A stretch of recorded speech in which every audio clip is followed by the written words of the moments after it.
नमस्कार. शुभ संध्याकाळ सगळ्यांना. आज शनी अमावस्या असल्यामुळं हा व्हिडिओ थोडासा महत्त्वाचा वाटला मला टाकावं म्हणून. एखाद्याला म्हणजे माहिती नसते की अमावस्याला काय करावं. तर आपण चारमुखी दिवा दाराच्या उजव्या बाजूला लावायचा आहे अमावस्याच्या दिवशी.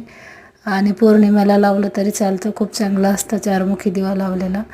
आता मी उजवीकडून हा दिवा ठेवणार आहे बाहेर गॅलरीत.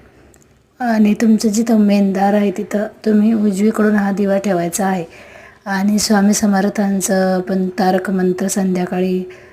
आणि मी आता पोथी वाचून झाली आहे माझी सकाळीच, त्यामुळं मला आज थोडासा व्हिडिओ महत्त्वाचा वाटला मला टाकावं म्हणून. तर आज मी हा छोटासा मिनी ब्लॉग केला आहे. तर नक्की मला कमेंट करून सांगा माझी माहिती कशी वाटली. बघा, मी उजवीकडून दिवा लावला आहे. आज शनी अमावस्या आहे. आणि तुम्ही मारुतीला सुद्धा आज दिवा घेऊन जा.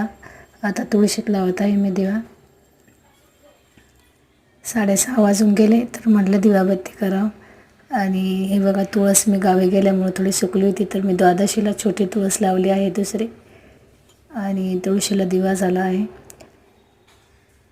लावून. आणि आता मी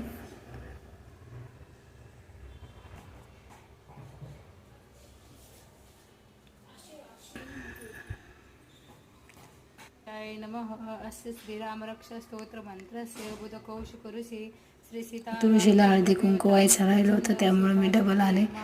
आणि हळदी कुंकू जपे योग अतध्यानम व्हायला आहे तुळशीला. मारुती वनारी अंजनी सुता रामदूता प्रभंजना महाबळी प्राणदाता सकळी युटुई बळी सौख्यकारी दुःख हरि दूत वैष्णव नायका दिनराता हरिरूपा सुंदरा जगदंतरा. आता रामरक्षा वाचणार आहे. आणि आता रामरक्षा झाली की मग हनुमान स्तोत्र वाचायचं आहे मराठीतलं. कुणी हनुमान चालीसा पण घेऊ शकता तुम्ही. तर हनुमान चालीसा वाचली तर ते तर खूप छान असतं. आणि मारुती स्तोत्र मराठीतलं तेही छान असतं. तुम्हाला जे आवडेल ते वाचू शकता तुम्ही. दर शनिवारीच नाही तर रोज वाचत जा. रामरक्षा आणि मारुती स्तोत्र घेत जा.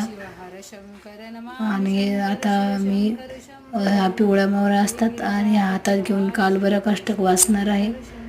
आणि कुणी 3 वेळास, कुणी 5 वेळा आणि 11 वेळा, कुणी तसं